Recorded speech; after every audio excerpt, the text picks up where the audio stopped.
and this happens with light waves, so X-ray light, visible light, microwave light.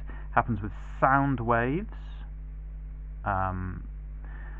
These waves are scattered, or they're rippled into themselves, forming a pattern. We did this in class. I played the same notes from two sources, and you walked up and down the back of the room, and you heard these patches of loud, quiet, and we saw this with visible light. We get patterns on the wall, and it happens with X-ray light as well. And by analysing the light, the patterns, you can use the maths, which we're going to do, to work backwards, and you can work out exactly what the structure of the gaps, or the structure of the DNA, or the structure of the coronavirus must be in order to cause that particular pattern to happen.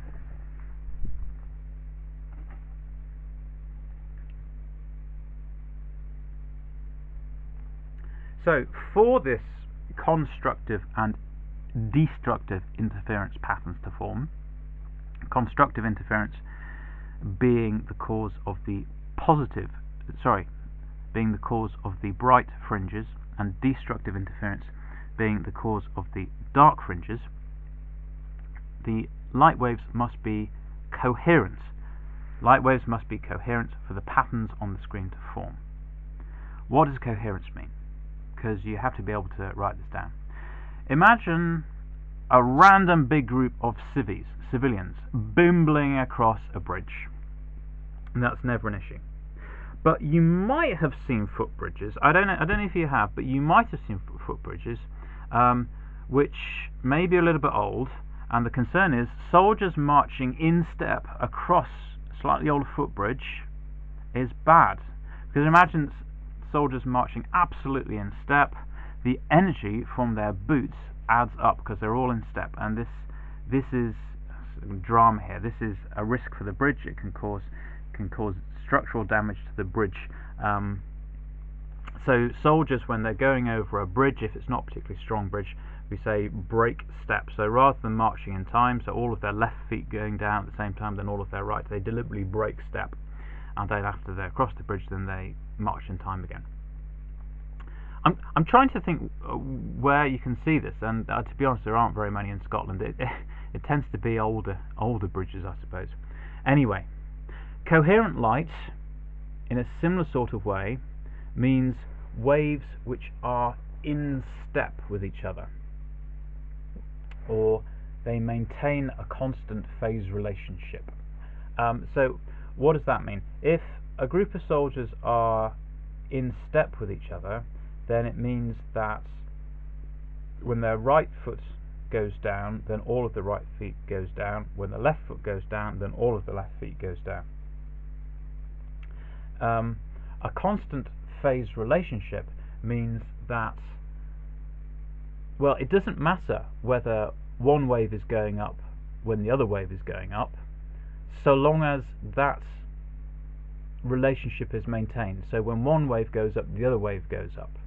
If wave 1 is going up and the other wave goes down at that point, well, that's absolutely fine, as long as that's always the case, that when one wave is going up, the other wave is going down, and when the other wave is going up, the first wave is going down.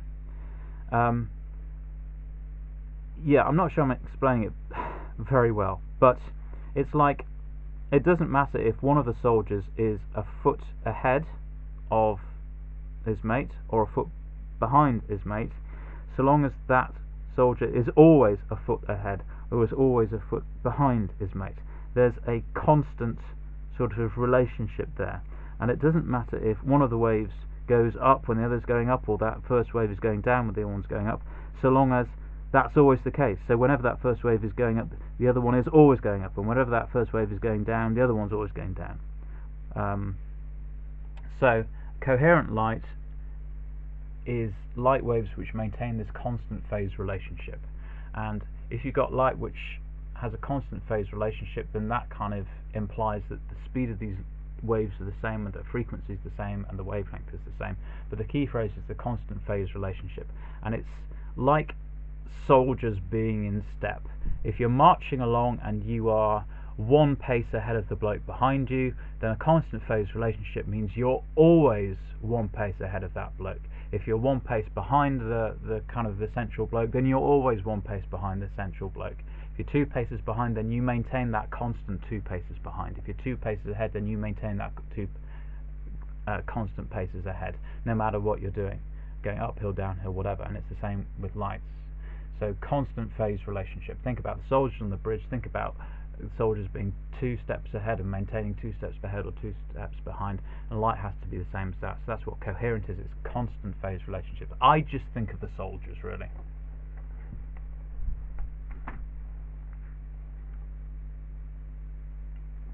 Anyway, so long as the light waves are making like the soldiers and their constant phase relationships, 2 paces ahead always maintained, or 2 paces behind always maintained, as long as you get that, then you get this beautiful band of fringes, they're called. So here we have a bright central fringe, and then these are dark fringes either side, and then you have bright fringes, and then you have dark fringes, then you have bright fringes, and then you have dark fringes. And this is the wall, and this is symmetrical, and the brightest fringe always happens in the middle. And we have the order number, or the M number, and this is just a way of us being able to describe accurately exactly which fringe we're talking about. So the central fringe, the brightest one, is called the central maximum. So maximum is just another name for the bright fringes, or the loud bits if you're dealing with sound waves. We have maximum and then minima. Maximum, minimum. Sorry, maximum, minimum, maximum, minimum, maximum, minimum. So the central maximum, which is the bright bits, the M order for the central one is 0. And then we have the central dark bits either side of the central bright bits, and the central dark bits have M of 0. And then we have the first bright fringes. So notice the first bright fringes are not the central one, they're the first one you get to after the central one. So M equals 1 for the first bright fringes, and then you get the first dark fringes. So the first dark fringes are not the central dark fringes, because they're the 0 dark fringes. The first dark fringes are the ones either side, and then you get the second bright fringes, and then you get the second bright fringes there, and then you get the second dark fringes and the second dark fringes there, because this is symmetrical, right? So M order is to specify which bright or dark fringe is being talked about.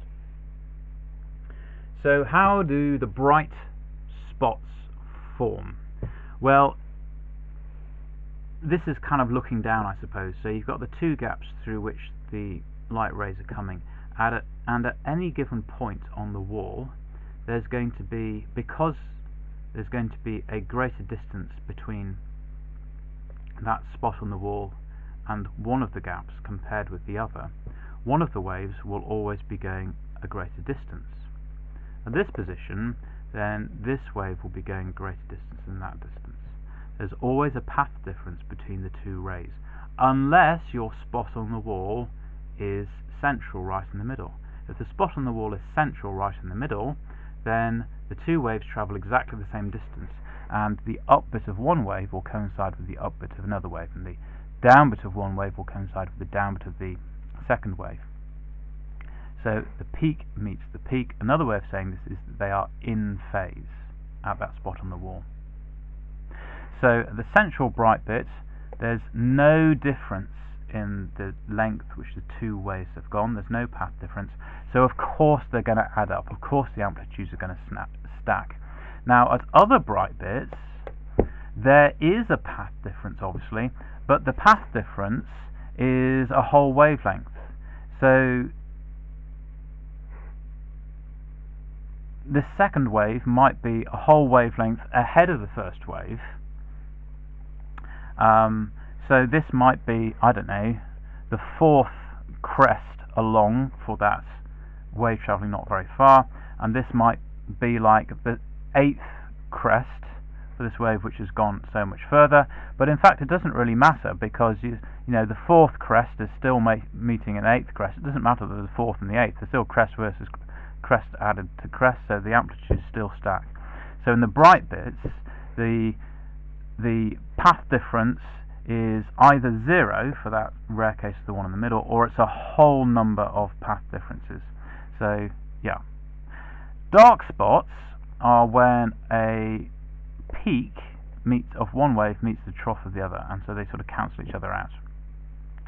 Another way of saying this is the two waves are out of phase, meaning when one wave is going up, the other is going down. And again, it's because there's a path difference.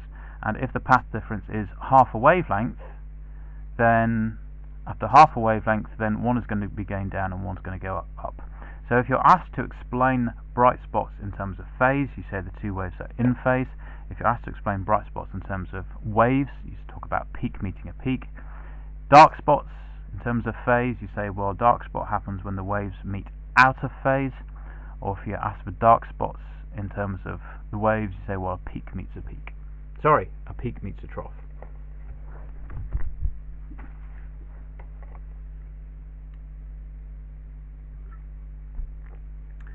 So here's the maths to do with this. Looks horrific, it's actually alright. So here we have the wall upon which the pattern of fringes is forming, and here we have what the light waves are passing through, and we've got the gap there and we've got the gap there. Now this width of the gap, we're kind of looking down from above, the width of the gap is called the slit separation. These are slits. So this is the slit separation, and this is known as little d.